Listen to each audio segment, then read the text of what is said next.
غزوہ ہند حضرت عیسیٰ علیہ السلام کے ساتھ جہاد بالسیف اور حضرت امام مہدی کے ساتھ جہاد کو کچھ لوگوں نے جھٹلانا شروع کر دیا ہے. کیا یہ صحیح ہے؟ حضرت عیسیٰ علیہ السلام کے ساتھ مل کے جہاد ہوگا, حضرت مہدی کی قیادت میں جہاد ہوگا. یہ تو بخاری مسلم کی صحیح احادیث سے ثابت ہے اور امت کا اجماعی عقیدہ ہے. اس کا انکار کرنا یہ گمراہی ہے. باقی دیکھو, نبی صلی اللہ علیہ وسلم نے جتنی بھی مستقبل کی پیش گوئیاں کی ہیں ان میں کچھ تو پوری ہو چکی ہیں. آپ صلی اللہ علیہ وسلم نے پیش گوئی کی تھی ایک آگ نکلے گی, مجھے پوری حدیث کے الفاظ یاد نہیں ہیں, بہت یعنی ظاہر ہے حدیث پڑھے ہوئے 20-25 سال ہو گئی. یہ والی حدیث ہے, اس کی بات کر رہا ہوں کہ اس سے اونٹوں کی گردنیں روشن ہو جائیں گی. تو علامہ نووی رحمہ اللہ نے لکھا ہے کہ یہ آگ لگ چکی ہے دنیا میں, ایک بہت بڑی آگ لگی تھی عرب میں. تو یہ نبی صلی اللہ علیہ وسلم کی پیش گوئی پوری ہو چکی ہے آج سے کئی سو سال پہلے. تو ایسے ہی نبی صلی اللہ علیہ وسلم کی جتنی بھی پیش گوئیاں ہیں کچھ پوری ہو چکی ہیں, کچھ پوری ہوں گی. لیکن نبی نے جو بھی مستقبل میں ہمیں بتایا کہ ہوگا اس میں ہمارا ایمان ہے ہوگا, لیکن ہم نے جو فیصلے کرنے ہیں وہ ان پیش گوئیوں کی بیس پہ نہیں کرنے ہیں. ہم نے موجودہ حالات کو سامنے رکھ کے فیصلہ کرنا ہے کہ ہمیں کیا کرنا چاہیے اور کیا نہیں کرنا چاہیے. ابھی ایک صاحب آئے میرے پاس ملنے کے لیے کہ فلاں ملک میں امام مہدی آئیں گے, تو میں ابھی وہیں جا رہا ہوں اور وہاں کچھ کرنے کا پروگرام ہے. میں نے اس کو روکا, میں نے کہا تمہارا دماغ خراب ہو گیا ہے, کہہ رہے امام مہدی وہاں نہیں آئیں گے. میں نے کہا آئیں گے نہیں آئیں گے یہ ایک الگ بحث ہے, جب آئیں گے وہ آنا ہوگا. آپ وہ کرو جو شریعت آپ کو ابھی حکم دے رہی ہے. اب امام مہدی دریافت ہوں گے, لوگ ان کو تلاش کریں گے بیت اللہ میں طواف کرتے ہوئے. تو اب یہ تھوڑی کہ میں عمرے پہ چلا جاؤں کہ امام مہدی آنے والے ہیں, مجھے کیا پتا کب آئیں گے. جب جو کام ہوگا وہ ہو کے رہے گا. ہم نے وہ کرنا ہے جس کی شریعت جس کا ہمیں حکم دے رہی ہے. دیکھو نبی صلی اللہ علیہ وسلم کی سیرت میں جہاد بھی نظر آئے گا آپ کو, دعوت بھی نظر آئے گی, برداشت بھی نظر آئے گا, انتقام لینا بھی نظر آئے گا. یہ سب چیزیں نبی صلی اللہ علیہ وسلم کی سیرت میں ہیں. انتقام بھی لیا آپ نے, برداشت بھی کیا آپ نے, جہاد بھی کیا آپ نے, جہاد کو ٹالا بھی ہے آپ نے. صلح حدیبیہ میں آپ نے جہاد کو ٹالا ہے. یہودیوں سے دشمنی بھی کی. ادھر توجہ کریں میری طرف, ادھر کیا دیکھ رہے ہیں. یہودیوں سے آپ نے دشمنی بھی کی اور یہودیوں سے معاہدے کر کے ایگریمنٹ بھی کیے جنگ بندی کے. تو اس سے پتہ چلتا ہے بھائی اسلام ہمیں حکم دیتا ہے گراؤنڈ ریئلٹی, زمینی حقیقت کو سامنے رکھ کے فیصلہ کرو. زمینی حقیقت کو سامنے رکھ کے فیصلہ کرو کیا کرنا چاہیے اور کیا نہیں کرنا چاہیے. تو دو میدان ہیں جو اسلام نے ہمیں دی ہیں. ایک میدان ہے دعوت کا اور ایک میدان ہے جہاد کا. تو جہاد کے میدان میں یہ فیصلہ کرنا پہلے ضروری ہے کہ کہاں ہوگا کہاں نہیں ہوگا, اس کے اسباب کیا ہیں آپ کے پاس. نبی صلی اللہ علیہ وسلم نے مکہ میں 13 سال جہاد نہیں کیا, اسباب نہیں تھے. نوح علیہ السلام نے 950 سال جہاد نہیں کیا, اس لیے کہ 40-50 لوگ پوری قوم سے نہیں لڑ سکتے تھے. بنی اسرائیل نے حضرت موسیٰ علیہ السلام جب تک نہیں آئے فرعون کے خلاف بغاوت نہیں کی, اور موسیٰ علیہ السلام کے آنے کے بعد بھی بغاوت نہیں ہوئی ہے. کیوں؟ فرعون بہت طاقتور تھا, وہ بنی اسرائیل کے بچے ذبح کر رہا تھا. تو جو قوم اپنے بچے ذبح ہونے سے نہیں بچا سک رہی, وہ اس کے خلاف تلوار لے کے کیسے چڑھ جاتی فرعون کے خلاف, اتنا طاقتور تھا. تو اللہ نے وہاں بھی اسباب اختیار کرنے کا حکم دیا. موسیٰ علیہ السلام سے فرمایا وَأَوْحَيْنَا إِلَىٰ مُوسَىٰ وَأَخِيهِ أَن تَبَوَّآ لِقَوْمِكُمَا بِمِصْرَ بُيُوتًا وَاجْعَلُوا بُيُوتَكُمْ قِبْلَةً. کہ موسیٰ آپ اپنی قوم سے کہہ دیں کہ اپنے گھروں میں نماز پڑھو اور اللہ کی مدد کا انتظار کرو. بس یہ نہیں کہا کہ جا کے جو ہے نا فرعون پہ چڑھائی کر دو. صبر صبر صبر. اور پھر ایک دن حکم آیا کہ بنی اسرائیل کو لے کے آپ مصر سے نکل جائیں. وہاں بھی فرعون نے پیچھا کیا ہے, تو وہاں بھی یہ حکم نہیں دیا فرعون پہ چڑھائی کر دو. وجہ کیا ہے؟ طاقت کا توازن بولو ہے ہی نہیں کوئی, نا کوئی برابر بھی نہیں ہے نا, کوئی انتہائی طاقتور کے سامنے انتہائی کمزور. ہاں کہیں معجزہ ہو گیا تو ایک الگ بات ہے کہ کمزور کو اللہ نے بہت زیادہ طاقتور پہ غالب کر دیا, یا اللہ نے خود حکم دیا ہو کمزور کو کہ براہ راست کے لڑو, تو پھر تو لڑنے کے علاوہ کوئی آپشن نہیں ہے. جب تک آسمان سے وحی نہیں آ جاتی وہاں پھر اللہ کا حکم یہی ہے ان یکم منکم مئۃ یغلبوا مئتین. 100 اور 200 کا ریشو کم از کم ہونا چاہیے, آدھی طاقت ہونی چاہیے. آدھی بھی نہیں ہے تو پھر اجازت نہیں ہے لڑنے کی. اتنی طاقت ہو تو جا کے کرو یہ کام, ورنہ آرام سے بیٹھے رہو, اس سے بھی جاؤ گے جو ہے. تو اس لیے اس وقت جہاں جہاد ہے وہاں تو ہے, ہم اس کے منکر نہیں ہیں, لیکن جہاں جہاد نہیں ہے وہاں لڑائی کا میدان گرم کرنے سے مسلمانوں کا نقصان زیادہ ہوگا, مسلمانوں کو فائدہ نہیں ہوگا, کیونکہ تمہارے پاس کچھ ہے نہیں لڑنے کے. تم اپنا دفاع کر لو, بہت بڑی بات ہے. ابھی تو اپنے ملک کو بچا لو بس. اور ہمارے یہاں کہتے ہیں ملک کو ادھر جا کے چڑھائی کر دو. ادھر چڑھائی کرو گے کن میزائلوں سے؟ امریکہ سے میزائل لے کے امریکہ پہ چڑھائی کرو گے؟ امریکہ تمہیں جہاز دے گا اپنے اوپر چڑھائی کرنے کے لیے؟ تو ابھی اپنے ملک کو بچا لو کسی طریقے سے، اس کی سالمیت خطرے میں ہے. ابھی سب سے بڑا جہاد یہی ہے کہ ملک بچا لو آپ. تو دوسرا میدان ہے دعوت کا. دعوت کا میدان کیا ہے؟ نرم، اس میں تلوار نہیں ہے، جو تبلیغ ہے. موسیٰ علیہ السلام کو اللہ نے فرعون کے پاس بھیجا، قولا لہ قولا لینا لعلہ یتذکر او یخشی. فرعون کے سامنے جا کے بھی آپ نے نرم لہجے میں بات کرنی ہے. تو فرعون سے بڑا ظالم دنیا میں کوئی ہو سکتا ہے؟ اور موسیٰ علیہ السلام سے زیادہ افضل دنیا میں کوئی ہو سکتا ہے؟ اتنے جلیل القدر پیغمبر کو کہا جا رہا ہے کہ ایسے ظالم کے سامنے بات کیسے کرنی ہے؟ بولو نرم. تو آج ہماری دعوت میں نرمی ختم ہو گئی، دعوت میں نرمی ختم. جو جہاد کی جو میدان میں کرنے کی چیزیں تھیں وہ دعوت کے میدان میں ہو رہی ہیں. اس کو وہ بھی کافر ہے، وہ بے پردہ عورتیں. اب بے پردہ عورتوں میں بیان ہو رہا ہے تو یہ تھوڑی بیان ہوگا کہ تم سب جہنم میں جاؤ گے، سے وہ پردہ تھوڑی کر لیں گی. وہاں تو ادعو الی سبیل ربک بالحکمۃ والموعظۃ الحسنہ، اس کو تو حکمت سے دین کی دعوت دینی ہے، ان کو تو قریب کر رہا ہے دین کی دعوت کے لیے. تو یہ بہت بڑا مسئلہ ہے. اب گھر میں جو شخص دیندار بن جاتا ہے وہ بدتمیز بہت ہو جاتا ہے. گھر میں جو بھائی نمازی پرہیزگار ہوگا وہ کیا ہوگا؟ بدتمیز. تو ماں باپ کہتے ہیں باقی سارے نارمل ہیں، یہ کچھ عجیب سی چیز آ گئی ہے مارکیٹ میں. اس لیے ہمارے حضرت فرمایا کرتے تھے کہ گھر میں جو دیندار بنتا ہے نا، نماز پڑھتا ہے، اس کو اپنے اخلاق بہت زیادہ اچھے کرنے پڑیں گے، بہت زیادہ اپنے اخلاق کو پہ محنت کرنی پڑے گی اس کو. تو دیندار لوگوں کو چاہیے بہت زیادہ احتیاط برتیں، وہ اس سے اللہ ان کے درجات بلند کرے گا. بات بہت لمبی ہو گئی. تو خلاصہ کلام کا یہ نکلا کہ بھائی جب امام مہدی آئیں گے جہاد ہوگا، عیسیٰ علیہ السلام آئیں گے جہاد ہوگا. ابھی آپ جو زمینی حقیقت کو دیکھ کے جو کرنا ہے آپ وہ کرو. لوگ کہتے ہیں میں امام مہدی کا لشکر تیار کر رہا ہوں، بالکل بھی آپ کو اس کی ضرورت بولو نہیں ہے. کائنڈلی آپ یہ کام نہ کریں. کہتے ہیں میں عیسیٰ علیہ السلام کے لیے ایک لشکر تیار کروں، رہنے دو بس. آپ وہ لشکر کہیں اور جا کے پھٹے گا، سب کو خراب کرے گا وہ لشکر. سمجھتے ہو؟ بہت لوگ آئے ہیں، بہت تحریکیں اٹھی، ہم عیسیٰ علیہ السلام کے لیے لشکر تیار کر رہے ہیں، اور پھر یہ ہمارا یہ لشکر یہاں سے اٹھے گا، ہوتے ہوتے شام میں جا کے حضرت عیسیٰ سے مل جائے گا. وہ انڈا موڑ پہ ہی ختم ہو گیا آ کے. تو جو ابواب الفتن ہے نا، نبی سے جو فتن کے ابواب ہیں، وہ ہمیں بتانے کے لیے کہ ایسا ہوگا. بس کرنا کیا ہے بھائی؟ کرنا وہ ہے جو آج سمجھ میں آ رہا ہے. آپ ایک صاحب مجھے کہنے لگے کہ میں نے کہا کہ اتنی عورتیں بیوہ اور طلاق یافتہ عورتوں کی تعداد بھی بڑھ رہی ہے، ان کا گروتھ ریشو بھی بڑھ رہا ہے، اور مردوں میں موت بھی بڑھ رہی ہے مردوں میں. تو انہوں نے کہا دیکھیں تو قیامت کے قریب تو 50 عورتیں اور ایک مرد ہوگا، تو 4 شادیاں بھی کافی نہیں ہوں گی. حدیث میں آتا ہے قیامت میں عورتیں اتنی زیادہ ہوں گی، 40 ایک روایت میں آتا ہے 40 عورتوں کے مقابلے میں ایک مرد ہوگا. اب یا تو وہ ایٹم بم سے مرد مر چکے ہوں گے یا کیا ہوگا، یہ اللہ ہی بہتر جانتا ہے، لیکن ایسا ہوگا. حدیث میں آتا ہے 40 مرد اور ایک عورت، یہ ریشو ہوگا. تو اب میں کہوں کہ جی چونکہ قیامت میں ایسا ہوگا تو پھر تو اب ایک مرد 4 شادیاں بھی کر لے تو عورتیں پوری نہیں ہوں گی، تو کوئی فائدہ ہی نہیں ہے 4 شادیوں کا. ایک صاحب مجھے کہہ رہے تھے فائدہ ہی نہیں ہے، اس لیے تو کیا کریں ہم، تو ایک ہی کرو بس، اب ان کو مرنے دو. اور یا کوئی مفتی آگے فتویٰ دے دے کہ قیامت کے قریب 40 عورتیں ایک مرد ہوں گے، تو اس ایک مرد کے لیے 40 عورتوں سے نکاح جائز ہے. ابھی سے ٹریننگ شروع کر دیں ہم، اس کی تیاری. حکیم لوگ دوائیں ایجاد کرنا شروع کر دیں. بھئی ایک مرد اور 40 عورتیں ہوں گی تو ایک مرد کو 40 عورتوں سے نکاح تو کرنا پڑے گا نا، تبھی تو عورتیں نمٹیں گی. تو اس لیے ہم ابھی سے تیاری شروع کر دیں، دوائیں کھانا لوگوں کو شروع کر دیں، اور فتویٰ دینا شروع کر دیں بھائی 4 سے زیادہ بھی جائز ہے. تو کہ یہ عقل مندی کا کام ہوگا؟ کوئی عقل مندی کا کام. اب اگر کوئی کہے بھائی ابھی جو ہے نا آپ لوگوں کو سمجھائیں، تیار کریں، 4 سے زیادہ شادیاں کریں کیونکہ ایک وقت آنے والا ہے کہ عورتیں اتنی ہوں گی، تو اس کا جواب کیا ہے؟ بھائی جب وہ وقت آئے گا تو اس وقت دیکھا جائے گا. ابھی ہم نے ابھی کے حساب سے اتنی عورتیں نہیں ہیں، ایک کے مقابلے میں 4 بھی نہیں ہیں، تو ابھی کے حساب سے جو ہے نا ہم اس پہ فتویٰ دیں گے. تو مستقبل میں جو ہوگا وہ ہوگا. تو ایسے تو حدیث میں آتا ہے کہ جب قیامت آئے گی نا تو ایک شخص بھی اللہ کا نام لینے والا نہیں ہوگا. اب ہم کہیں چونکہ سب خراب ہو ہی جائیں گے تو لوگوں کی اصلاح کی ضرورت کیا ہے؟ بھائی ہم نے تو ابھی اصلاح کرنی ہے، لوگوں کو جہنم سے بچانا ہے. جو ہونا ہوگا وہ جب ہونا ہوگا وہ ہو جائے گا. ہم نے ابھی کو دیکھ کے چلنا ہے کہ ابھی کیا ہوگا. منگنی کے بعد عید اور دیگر موقعوں پر لڑکی کو لڑکے والوں کے گھر کی طرف سے دیے جانے والے تحائف کیسے ہیں؟ یہ منگنی ہی نہیں ہے اسلام میں، تو منگنی کے بعد تحفے کہاں سے ہو گئے؟ خطبہ کا لفظ ہے عربی میں، اور حدیث میں بھی خطبہ کہتے ہیں نکاح کا پیغام بھیجنا. بھائی آپ کو کوئی رشتہ پسند آ رہا ہے، 2 رکعت پڑھ کے استخارہ کیا، سنت استخارہ، اس میں نکلے گا کچھ بھی نہیں، اس میں نکلتا کچھ بھی نہیں ہے.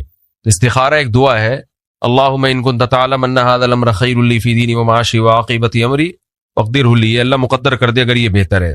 تو بس 2 رکعت پڑھ کے دعا مانگی، اور کرنا کیا ہے؟ جو سمجھ میں آ رہا ہے، جو سمجھ میں آ رہا ہے تو وہ کر لینا ہے. جیسے میں نے جب دوسری شادی کا ارادہ کیا، جہاں میں نے پیغام بھیجا پیغام بھیجا، استخارہ بھی احتیاطاً کر لیا، اور دل میں یہ تھا کہ کرنا تو ہے ہی یہیں پہ، کرنی کہاں ہے، یہیں کرنی ہے، چاہے استخارے میں نو آئے یا استخارے میں یس آئے۔ وجہ اس کی ہے کہ استخارے میں کچھ بھی نہیں نکلتا، اگر کچھ نکلا تو آپ کا اپنا دماغی تخیل ہے۔ استخارہ اللہ سے مدد لینے کا نام ہے کہ اللہ اگر یہ بہتر نہیں ہے تو ویسے ہی ہٹا دے بس اس کو۔ تو یہ ہمارے نبی نے کتنے نکاح کیے، حضرت موسیٰ علیہ السلام کا واقعہ میں 20 دفعہ سنا چکا ہوں۔ جب مدین گئے تو جن بچیوں کی خدمت کی آپ نے، لڑکیوں کی خدمت کی، ان کے والد نے بلایا، اسی مجلس میں کہا کہ ان میں سے ایک بیٹی کا آپ سے نکاح کرنا چاہتا ہوں، اعلیٰ انتا جرنی 8 حجج، آپ 8 سال بکریاں چلائیں۔ ہمیں تو نہیں ہے کہ موسیٰ علیہ السلام گئے کمرے میں جا کے استخارہ نکالا انہوں نے اور 6 مہینے استخارہ نکالتے رہے، فوراً فرمایا ذالک بینی و بینک، قبول ہے، ٹھیک ہے، کیا فرمایا، قبول ہے۔ تو منگنی اسلام میں نہیں ہے، نکاح کا پیغام بھیجیں، پہلے سوچ لیں، استخارہ بھی کر لیں، مشورہ بھی کر لیں، پیغام بھیجیں، اور سامنے والے یا تو ہاں کریں یا نہ کریں، وہ بھی سوچ لیں، سوچنے کے بعد نہ کرنا ہے نہ، ہاں کرنے کا مطلب ہے آؤ نکاح پڑھو، ہاں کرنے کا مطلب کیا ہے، چلو بھئی ہماری طرف سے قبول ہے تو اب یہ تمہاری امانت۔ رخصتی میں تاخیر ہو سکتی ہے کسی وجہ سے، نکاح میں تاخیر بولو نہیں ہونی چاہیے۔ رخصتی میں اگر ہے تو بھئی ابھی کوئی مسئلہ ہے، نہیں رخصتی کر پا رہے، نکاح تو پھر جو مرضی تحفے تحائف بھیجتے رہیں تو منگیتر کچھ بھی نہیں لگتی، سمجھتے ہو، اس کو تحفے اور گفٹ بھیج کے فری کرانے کی ضرورت نہیں ہے۔ اور منگنیوں میں ٹوٹنے کا ریشو بھی بہت زیادہ ہوتا ہے، کیونکہ اسی دوران ادھر ادھر بھی سیٹنگ اس کی بھی ہو چکی ہوتی ہے اور اس کی بھی ہو چکی ہوتی ہے۔ منگنی ہے نا، اس کے کوئی شرعی خط تو ہے نہیں ہے۔ کیا قرآن کو اردو میں پڑھنے تاکہ سمجھا جا سکے، کیا اس طرح پڑھنے سے بھی ثواب ملتا ہے، لیکن جو اصل ثواب عربی میں پڑھنے سے ملتا ہے۔ قرآن اللہ کا کلام ہے جو عربی میں ہے، وہ انگلش یا اردو میں نہیں ہے۔ نبی صلی اللہ علیہ وسلم نے فرمایا جس نے الف لام میم پڑھا اس کو 30 نیکیاں ملتی ہیں۔ حضرت مولانا شرف علی تھانوی رحمہ اللہ نے بڑی زبردست بات لکھی ہے، فرمایا نبی نے مثال دی ہے حروف مقطعات کی، جن کا مطلب اللہ کے سوا کسی کو معلوم نہیں ہے۔ تو اس سے پتہ چلتا ہے قرآن بغیر مطلب کے سمجھے بھی 30 نیکیاں ملتی ہیں، 3 کلموں پر مشتمل ایک لفظ، ایک کلمہ پڑھنے سے۔ تو الف 10 نیکیاں، لام 10 نیکیاں، میم 10 نیکیاں، تو یہ بغیر سمجھے پڑھنے پر ہے، تو سمجھ کے بھی پڑھو اور بغیر سمجھے بھی پڑھو۔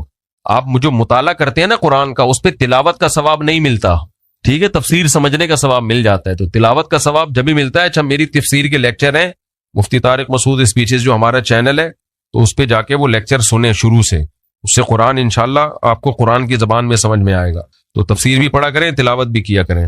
جلی علی مکمل گلے میرے بھائی ہو گیا، صلاۃ و تسبیح ہو گیا۔ کیا غزوہ ہند کا کیا حکم ہے؟ غزوہ ہند کا حکم یہ ہے کہ آرام سے انسان کے بچے بیٹھ کے پاکستان کو بچانے کی کوشش کرو، جب ہونا ہوگا ہو جائے گا۔ ابھی ملک کی حالت دیکھو، ملک کو بچاؤ، ابھی فی الحال اکنامکلی ملک کو مضبوط کرو۔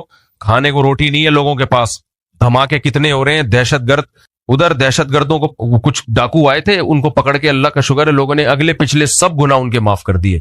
ابھی یہ کام کرو، پھر کوئی اٹھے گا غزوہ ہند کے نام پہ چندہ کرنا شروع کر دے گا اور پھر تمہیں کہیں لے جائے گا ایسے انلیگل کاموں میں، پھر ایجنسیاں اٹھاتی ہیں، چمڑیاں ادھیڑتی ہیں، پھر مسنگ پرسن بن جاتے ہو، پھر نئے کیسز شروع ہوتے ہیں۔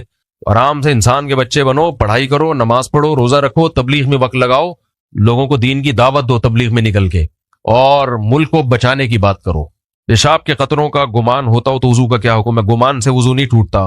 پیشاب کا قطرہ نکلنے کا اتنا یقین ہو کہ قسم اٹھا کے کہے کہ میرا پیشاب کا قطرہ نکلا ہے۔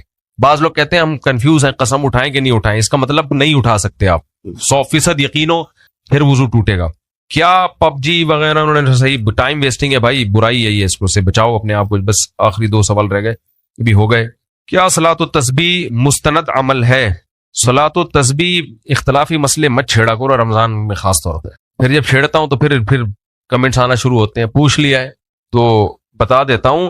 صلاۃ التسبیح پر چند پوائنٹ یاد رکھو۔ سب سے پہلی بات، کوئی صحیح حدیث اس پر موجود نہیں ہے، کوئی ایک بھی ایسی حدیث نہیں ہے جس کی سند بالکل ٹھیک ہو، لیکن چونکہ بہت کثرت سے حدیثیں ہیں تو محدثین کا اصول ہے کہ ضعیف حدیث تعدد طرق کی وجہ سے حسن درجے کو پہنچ جاتی ہے، قابل قبول بن جاتی ہے۔ میں نے جب یہ بات کہی نا تو ایک صاحب نے کمنٹس کیے ہوئے تھے، بہت سارے لوگ مل کے جھوٹ بولیں تو کیا وہ سچ ہو جائے گا؟ بھائی بہت سارے لوگ مل کے جھوٹ نہیں بول رہے، ضعیف حدیث موضوع من گھڑت نہیں ہوتی۔ اگر راوی کا جھوٹا ہونا ثابت ہو جائے نا تو وہ حدیث ضعیف نہیں کہلاتی، وہ تو موضوع من گھڑت کہلاتی ہے۔ ضعیف کا مطلب یہ ہے کہ راوی میں کچھ سقم ہے، اس کی میں ابھی ڈیٹیل میں نہیں آتا، تو اس کی وجہ سے یقین نہیں ہے۔ لیکن جب بہت سارے طریقے طرق سے وہ حدیث ثابت ہوگی تو محدثین کا اصول ہے کہ وہ درجہ حسن تک پہنچ جاتی ہے. تو اسی بیس پر جمہور علماء کا مذہب یہ ہے کہ اگرچہ صلاۃ و تسبیح پر کوئی صحیح حدیث موجود نہیں ہے، لیکن چونکہ اتنے طریقوں سے اتنی سندوں سے مروی ہے تو اس میں قابل قبول ہے، لہذا اس پر عمل کرنا چاہیے. لیکن بعض علماء کا موقف یہ ہے کہ یہ اصول تو اپنی جگہ درست ہے کہ بہت ساری ضعیف حدیث ہوں گی تو وہ عمل حسن کو پہنچ جاتا ہے، وہ حدیث حسن ہوتی ہے، وہ قابل قبول ہوتی ہے، اس سے شرعی مسئلہ بھی ثابت ہو جاتا ہے. لیکن ان کا اصول یہ ہے بہت سارے علماء کا، جس میں علامہ ابن تیمیہ رحمہ اللہ بھی داخل ہے، اور میرا بھی رجحان اسی رائے کی طرف ہے، وہ یہ ہے کہ اگرچہ ضعیف حدیث جب بہت کثرت سے ہو تو وہ قابل قبول ہے، وہ حسن ہے، لیکن اس سے جو عمل ثابت ہو رہا ہے اگر وہ متواتر حدیثوں کے بالکل اگینسٹ ہے تو پھر حنفیہ کا موقف یہ ہے کہ صحیح بخاری کی حدیث بھی اگر متواتر کے خلاف ہوگی تو حنفیہ رد کر دیتے ہیں. تو حسن کو کیسے قبول کیا جائے؟ تھوڑی گاڑی بات ہو گئی، اوپر سے گزر گئی ہوگی، ان کو عربی میں سمجھائیں آپ میں کیا کہہ رہا ہوں بس مکمل. السلام علیکم، جلدی جلدی، ہاں پہنا دو پہنا دو پہنا دو پہنا دو. اپنا لیپ ٹاپ بیچنے کے لیے، اس کو کیا ہو گیا بھائی؟ لیپ ٹاپ میں نے ہیلو، ہاں بھائی میں نے لیپ ٹاپ بھیجا ہے کسی کو نا صدر میں بیچنے کے لیے اپنا، تو کہہ رہے مجھ صاحب 180 لگ رہے تھے لیکن یہ بندہ 170 میں لے رہا ہے. میں نے کہا پہنا دے پہنا. تو میں یہ عرض کر رہا تھا، سمجھ میں آ رہی ہے بات جو میں علمی ایک بات بیان کر رہا ہوں. حنفیہ کا جو اصول فقہ میں ہے نا، جو ہم پڑھتے ہیں اصول فقہ میں، احناف کا موقف یہ ہے کہ اگر ایک عمل متواتر حدیث جس کو بہت لوگ نقل کر رہے ہیں، اور قرآن تو سب پورا متواتر ہے، اس سے اگر ثابت ہو تو اس کے مقابلے میں اگر بخاری کی حدیث بھی آ جائے گی تو رد کر دیا جائے گا.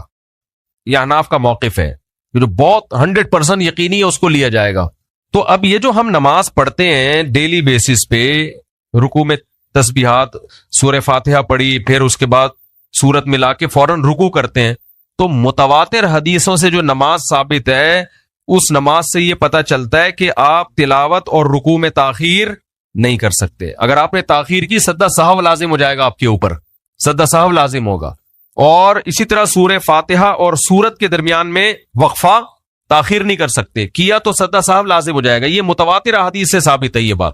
اور صلاۃ التسبیح بالکل اس کے الٹ ہے، آپ اس میں تسبیحات پڑھ کے رکوع اور تلاوت میں کیا کرتے ہیں؟ تاخیر. تو اس لیے احناف کا جو اصول فقہ ہے نا، اس اصول کی روشنی میں، جو حنفیہ کا امام حنیفہ کا جو اصول ہے، اس اصول کی روشنی میں صلاۃ التسبیح فقہ حنفی کے اصولوں پہ نہیں فٹ بیٹھتی، کیونکہ حسن حدیث ہے، صحیح بھی نہیں ہے. حسن حدیث ان متواتر حدیثوں کے خلاف ہے، جو متواتر حدیثوں سے نماز کی ایک الگ کیفیت ثابت ہو رہی ہے. اس لیے ابن تیمیہ رحمہ اللہ، وہ حالانکہ وہ تو حنبلی تھے، لیکن انہوں نے بھی یہ بات لکھی ہے، لم یثبت مثلہ بمثلہ، ایسی نماز جو متواتر حدیثوں کے خلاف ہو، وہ والی نماز اس جیسی حدیث سے ثابت نہیں ہو سکتی، اس کے لیے اتنی ہی پاورفل حدیثیں ہونی چاہیے. تو یہ چند علماء کا موقف ہے، لیکن جمہور کا موقف بہرحال یہی ہے کہ چونکہ وہ ایک عام اصول جو محدثین کا اصول ہے کہ ضعیف حدیث تعدد طرق کی وجہ سے کیا بن جاتی ہے؟ حسن. تو وہ کہتے ہیں حسن ہے، لہذا صحیح کے حکم میں ہی ہے، لہذا جائز ہے. ناصر الالبانی رحمہ اللہ تعالی جو سلفی عالم تھے، انہوں نے بھی صلاۃ و تسبیح کو سنت قرار دیا ہے، لیکن عبداللہ ابن مبارک کی تقلید کی ہے انہوں نے اس مسئلے میں.